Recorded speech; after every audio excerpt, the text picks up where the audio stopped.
Pernah kepikiran gak sih, kenapa ada pola-pola tertentu di sekitar kita yang rasanya, nggak ada habisnya? Mulai dari alam sampai seni, seolah-olah ada satu aturan rahasia yang nyambungin semuanya. Yuk, kita bedah bareng-bareng dan ungkap apa sih aturan rahasia di baliknya? Kita mulai dari sini. Sebuah gambar di dalam gambar lagi yang seolah-olah terus berlanjut selamanya. Coba perhatiin deh, setiap pantulan itu kan sebenarnya versi lebih kecil dari gambar utuhnya. Nah, ini petunjuk pertama kita tentang pola yang mendefinisikan dirinya sendiri. Ternyata, alam juga suka main-main dengan pola yang sama. Lihat aja brokoli romanesco ini. Kelihatannya rumit banget kan? Padahal alam cuma ngulangin satu aturan sederhana.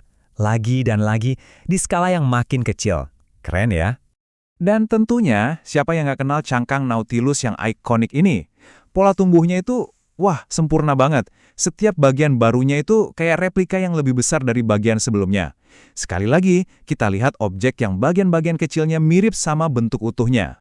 Jadi, apa sih benang merahnya? Apa aturan tersembunyi yang ngehubungin cermin, brokoli, sama cangkang barusan? Nah, inilah misteri yang akan kita pecahkan sekarang.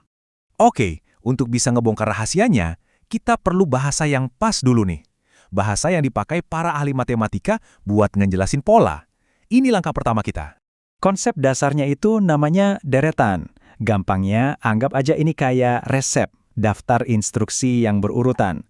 Setiap angka di dalam daftarnya itu ngikutin aturan yang jelas. Jadi kita punya cara yang terstruktur buat nulisin sebuah pola. Nah, kerennya bahasa matematika ini itu, kita bisa ngeringkas pola yang panjang banget, bahkan tak terbatas, jadi satu rumus pendek. Misalnya, deretan bilangan genap yang nggak ada habisnya, 2, 4, 6, 8, dan seterusnya, bisa diringkas jadi rumus simpel, AN sama dengan 2N. Efisien banget kan cara ngejelasinnya? Oke, kita udah pegang bahasanya. Sekarang waktunya kita ungkap aturan rahasia yang nyambungin semua yang kita lihat di awal tadi. Udah siap? Jawabannya adalah rekursi. Nah, kuncinya ada di kalimat ini, dalam istilah dirinya sendiri. Maksudnya, kita mendefinisikan sesuatu dengan merujuk kembali ke versi yang lebih kecil atau lebih simpel dari hal itu sendiri. Persis kayak cermin yang mantulin cermin yang lebih kecil tadi. Jadi gini, setiap definisi rekursif yang benar itu punya dua bagian. Anggap aja kayak resep lagi. Pertama, ada basis. Ini titik awalnya atau kondisi berhentinya. Jelas banget, kayak berhenti ngaduk kalau adonan udah kalis. Kedua, ada rekurens. Nah, ini aturan pengulangannya. Kayak uleni adonan, terus ulangi lagi. Biar lebih kebayang, kita pakai contoh konkret pertama ya, fungsi faktorial. Mungkin ingat dari pelajaran matematika, yang 5 faktorial itu artinya 5 dikali 4, dikali 3, dikali 2, dikali 1. Kalau secara rekursif, definisinya jadi gini, basisnya 0 faktorial itu sama dengan 1, titik. Aturan pengulangannya, n faktorial itu sama dengan n dikali, n-1 faktorial. Jadi buat ngitung 5 faktorial, kita pakai dia buat ngitung 4 faktorial, terus 3 faktorial, dan seterusnya sampai mentok di basis. Elegan banget kan? Oke, sekarang kita pindah ke deret yang mungkin lebih akrab di telinga, yaitu Fibonacci. Deret ini suka muncul di tempat-tempat yang gak kita duga. Aturan rekursifnya super simple. Setiap angka adalah hasil jumlah dari dua angka sebelumnya, dimulai dari 0 dan 1. Nah, ini dia momen ahahanya. Ingat cangkang Nautilus di awal tadi?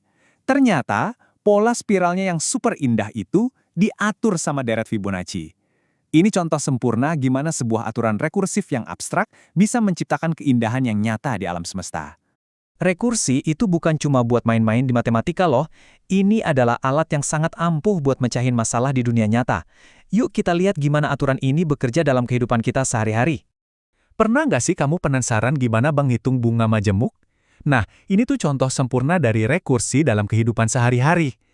Coba bayangin, kamu nabung Rp10.000 dengan bunga 11% per tahun. Jumlah uangmu di akhir tahun ini kan tergantung sama jumlah uangmu tahun lalu dikali 1,11. Jadi, saldo tahun ini didefinisikan oleh saldo tahun lalu. Nah, itulah rekursi beraksi. Dan coba tebak, setelah 30 tahun, gara-gara kekuatan pertumbuhan rekursif ini, uang Rp10.000 awal kamu tadi bisa jadi lebih dari Rp228.000. Luar biasa kan kekuatan dari pengulangan ini? Oke, dari pertumbuhan uang, kita pindah ke teka-teki logika klasik. Menara Hanoi. Tujuannya simpel, pindahin semua tumpukan piringan ke tiang lain, satu persatu, tapi nggak boleh naruh piringan yang lebih besar di atas piringan yang lebih kecil.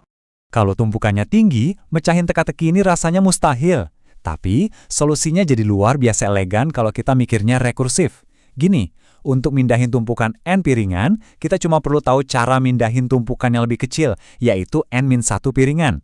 Jadi kita pindahin tumpukan kecil itu, terus piringan paling besar, habis itu pindahin lagi tumpukan kecil tadi ke atasnya. Intinya, kita mecahin masalah besar dengan cara mecahin versi yang lebih kecil dari masalah yang sama. Nah, itulah inti dari cara berpikir rekursif. Bikin masalah rumit jadi terasa gampang diurus. Jadi, setelah lihat semua contoh tadi, apa sih pelajaran utamanya yang bisa kita bawa pulang? Pelajaran utamanya tuh ini. Rekursi bukan cuma soal matematika atau coding, ini adalah sebuah cara berpikir.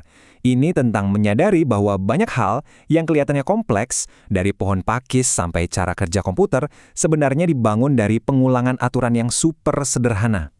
Jadi, lain kali kalau kamu lihat spiral di bunga pinus, cabang-cabang pohon, atau bahkan pas lagi coba mecahin masalah yang besar, ingat aturan rahasia ini. Pertanyaannya sekarang, dengan pemahaman baru ini, kira-kira pola tersembunyi apa lagi yang bakal kamu temukan di dunia sekitarmu?